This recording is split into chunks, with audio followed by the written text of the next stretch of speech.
મફત શિકારની લાલચમાં આજ કસ્ટમર સલવાયો, દીપડો પિંજરામાં પુરાયો, દીપડો પિંજરામાં પુરાયો.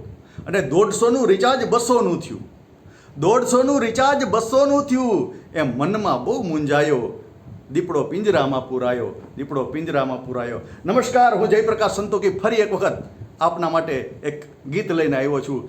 અત્યારે હમણાં જ લગભગ બધી જ કંપનીઓ દ્વારા, બધી જ પ્રાઇવેટ કંપનીઓ દ્વારા આપણે નેટના રિચાર્જમાં બધામાં ભાવ વધારો કર્યો છે, મોબાઈલના રિચાર્જમાં. ત્યારે જે કસ્ટમરોની જે દશા છે એને વર્ણવવા માટે આજે ગીત લખ્યું છે, એ તમને સંભળાવવા જઈ રહ્યો છું.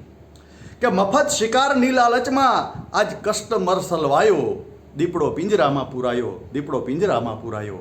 અને 150નું રિચાર્જ 200નું થયું. એ મનમાં બહુ મૂંઝાયો, દીપડો પિંજરામાં પુરાયો, દીપડો પિંજરામાં પુરાયો. અને કઈ રીતે દીપડાને પિંજરામાં પૂર્યો? કે દારૂ વેચનારો પહેલાં મફત દારૂ પીવડાવે, દારૂ વેચનારો પહેલાં મફત દારૂ પીવડાવે. પીનારાને પણ પહેલાં તો દારૂ બહુ જ ભાવે, પીનારાને પણ પહેલાં દારૂ બહુ જ ભાવે. લત લાગી જાય પછી એ લતને કોણ મુકાવે?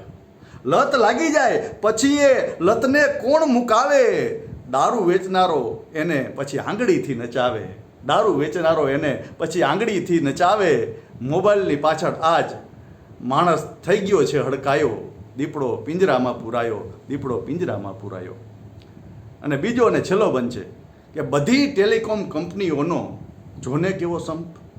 બધા એક જ દિવસે લગભગ 24 થી 48 કલાક 2-3 દિવસમાં જ આ બધાએ ભાવ વધારા કર્યા છે. ત્યારે જુઓ કઈ રીતે આ બધું ચાલે છે. કે બધી ટેલિકોમ કંપનીઓનો જોને કેવો સંપ, એક જ દિવસે ભાવ વધારવા સૌએ માર્યો પંપ. બધી ટેલિકોમ કંપનીઓનો જોને કેવો સંપ, એક જ દિવસે ભાવ વધારવા સૌએ માર્યો પંપ. બધી કંપનીએ 20%નો માર્યો મોટો જમ્પ, બધી કંપનીએ 20%નો માર્યો મોટો જમ્પ. હતો BSNL નામનો, એ તૂટી ગયો છે બમ્પ. એક BSNL સરકારી કંપની હતી, જો એ કદાચ બમ્પ અત્યારે સારી રીતે ઊભી હોત તો આ ભાવ વધારા ન થયા હોત. કે બધી ટેલિકોમ કંપનીઓને જોને કેવો સંપ, એક જ દિવસે ભાવ વધારવાનો સૌએ માર્યો પંપ.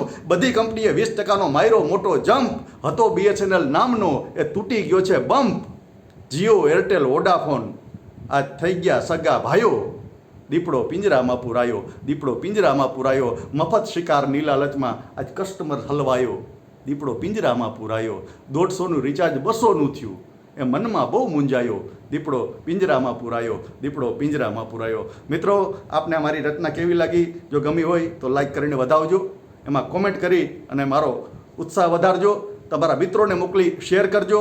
અને હજી પણ મારી ચેનલને સબસ્ક્રાઈબ કરવાનું બાકી હોય તો સબસ્ક્રાઈબનું બટન દબાવી જરૂરથી સબસ્ક્રાઈબ કરજો. નમસ્કાર, ફરી મળશું આવી જ કોઈ રચના સાથે.